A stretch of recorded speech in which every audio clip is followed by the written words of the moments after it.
A world leader in a fortified bunker is difficult to reach, but the moments spent moving between those bunkers create windows of extreme vulnerability. For a high-value target, transit is the ultimate security risk. Vladimir Putin faces a massive threat matrix that includes betrayal by oligarchs, internal political rivals, and the growing reach of Ukrainian drones. Standard security rely on visible force, elite guards, and clear public protocols to deter physical confrontation. But the Kremlin has moved beyond visible deterrence. The goal is now total isolation. By using technology to sever his movements from public infrastructure, Putin ensures that only a tiny, controlled circle ever knows his true location. To survive, he relies on a vast ecosystem of custom-built technology. It is a system designed to manufacture total unpredictability and counter physical, digital, and biological threats. On the ground, the first layer of defense is blunt physical armor. The vehicles are engineered to withstand direct, high-caliber assault. His primary road transport is the Aurus Senat limousine. It is a 6.5-ton fortress, armored to withstand high-caliber rounds and armor-piercing ammunition. It features a fortified fuel tank, reinforced fire-resistant tires, and a self-contained air filtration system to protect the cabin from gas attacks. Across the vast distances of Russia, he moves from the road to a heavily customized train that operates outside the public eye.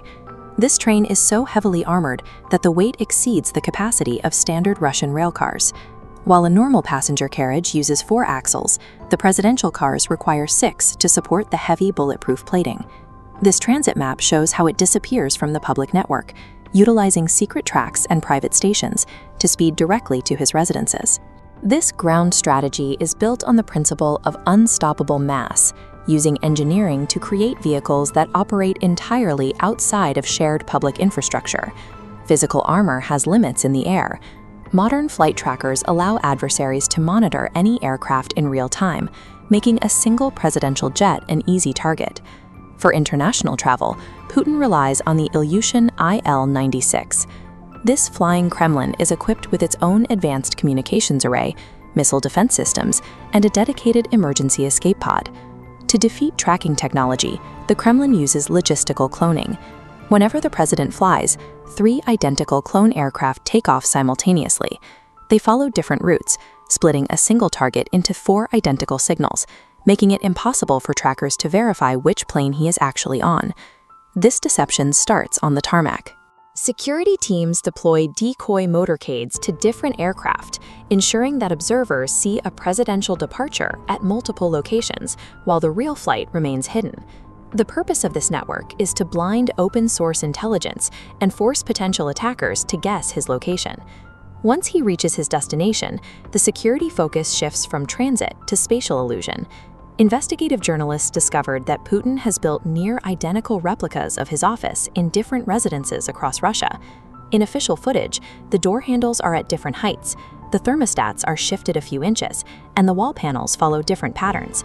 These identical rooms allow him to broadcast addresses that appear to come from his official residence near Moscow, while he is actually hundreds of miles away in a more secure location, shielded from drone strikes.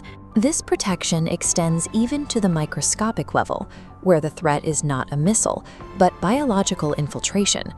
Every meal is prepared by personal chefs, using specific ingredients and tested for poison in a portable lab. When he travels abroad, his guards even collect his excrement to prevent foreign powers from gathering intelligence on his health through his DNA. The engineering of his survival scales from 6.5-ton armored limousines down to the protection of his biological data. These measures have created one of the most technologically dense security bubbles ever built.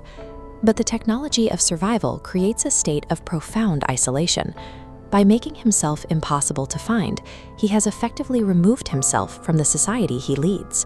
The Grand Kremlin Palace projects an image of towering, invincible power to the world, but it hides the internal reality of a leader in constant retreat. Billions of rubles spent on replica offices and clone planes cannot engineer away the threat of betrayal from his own air circle, the one variable no machine can control. He has engineered an exhaustive physical shield for his body, yet all this technology fails to provide him with the one thing he seeks: a sense of safety.